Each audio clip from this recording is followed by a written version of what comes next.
नमस्कार। Gardening aesthetics के लिए मैं अनीता दिनेश आपका स्वागत करती हूँ। गार्डनिंग एस्थेटिक्स में आज बात करेंगे एक बहुत ही खूबसूरत प्लांट के बारे में जिसकी नई नई जो वेरीगेटेड वैरायटीज़ हैं वो आपको हर सीज़न में एक आध दिखाई दे जाती हैं।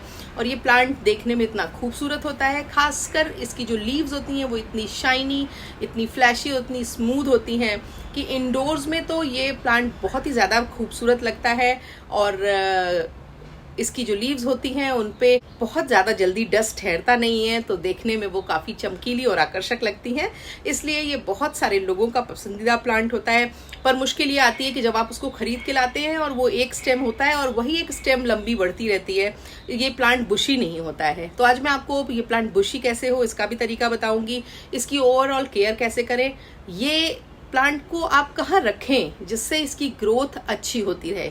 तो चलिए आज रबर प्लांट यानी कि फाइकस एलास्टिका के बारे में सारी बातें डिटेल में करेंगे।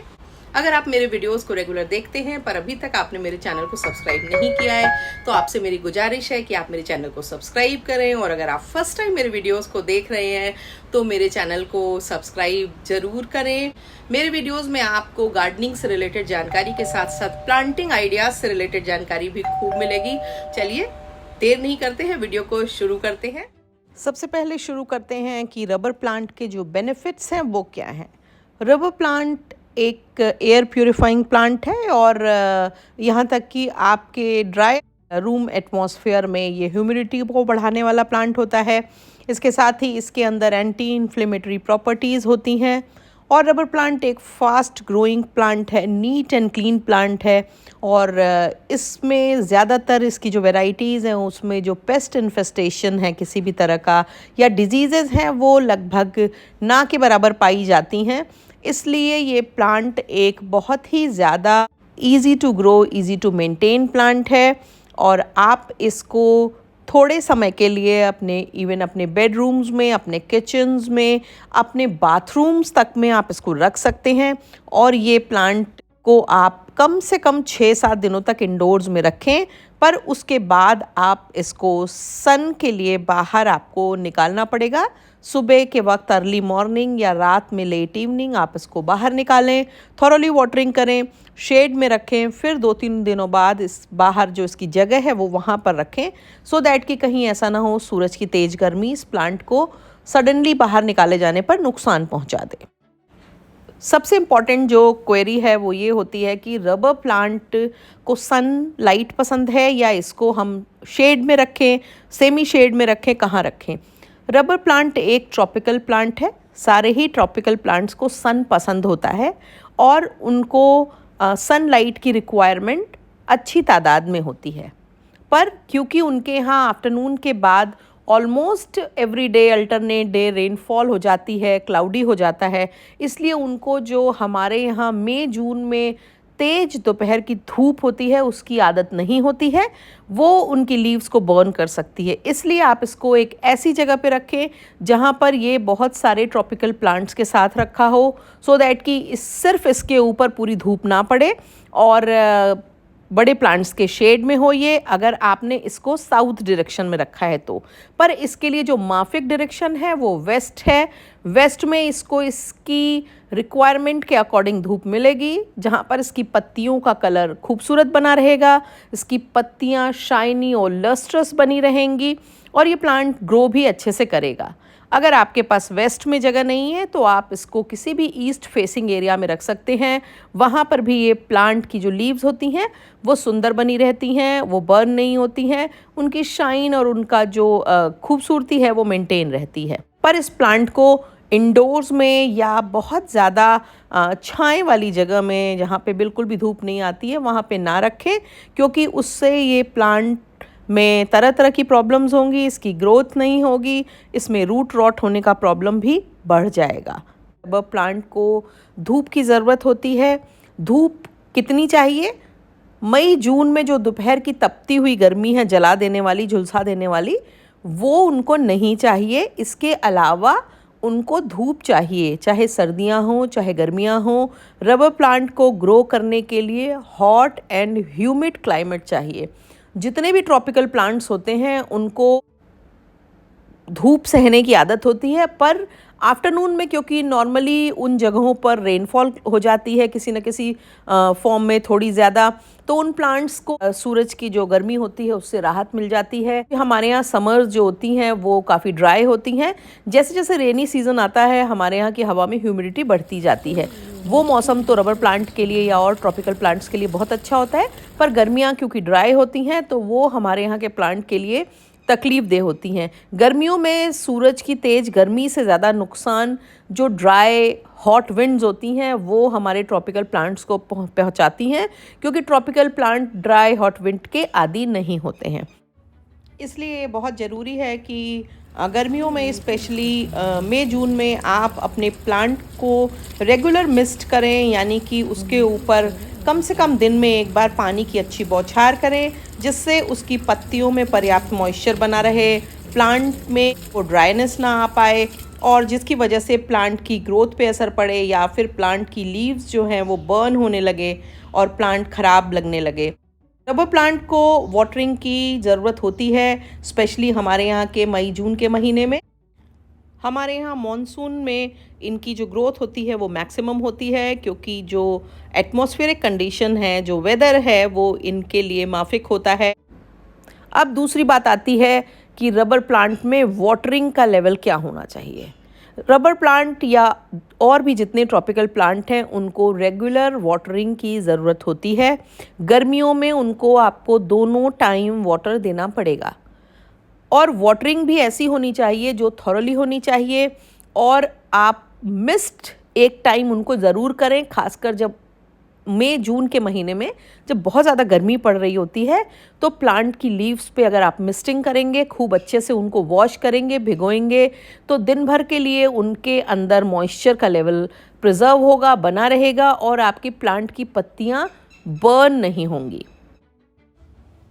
रबर प्लांट को लगाने के लिए आप बड़े पॉट का इस्तेमाल करें। इसका मतलब ये है कि आपका जो पॉट का साइज़ है वो 18 इंच से लेकर के उसके ऊपर आप अपनी सुविधा और जगह के अनुसार रख सकते हैं, क्योंकि रबर प्लांट एक हैवी प्लांट होता है। वो उसका जो पेड़ होता है वो काफ़ी बड़ा होता है, काफ़ी ऊंचा होता है। तो अगर आप अपने प्लांट को बड़ा ना भी करना चाहें तो भी उसमें अगर आप थिकनेस लाना चाहते हैं, आप उसमें वॉल्यूम लाना चाहते हैं, तो आपको जो पॉट का साइज़ है वो बड़ा रखना पड़ेगा, सो दैट आपका प्लांट हेल्दी ग्रो होता रहे और उसको इतनी सॉयल हो जिससे उसको प्रॉपर न्यूट्रिशन मिल सके, जिसमें वो अच्छे से स्टैंड कर सके। क्योंकि कई बार ऐसा होता है कि रबर प्लांट जब एक सिंगल स्टेम में लगा हुआ होता है तो वो थोड़ा सा लचीला हो जाता है और वो कई बार ज़्यादा लंबा होने की वजह से झूल जाता है। अगर आपका प्लांट बड़े पॉट में होगा तो ये सारी समस्याएं नहीं आएंगी और आपका प्लांट अच्छे से ग्रो होता रहेगा।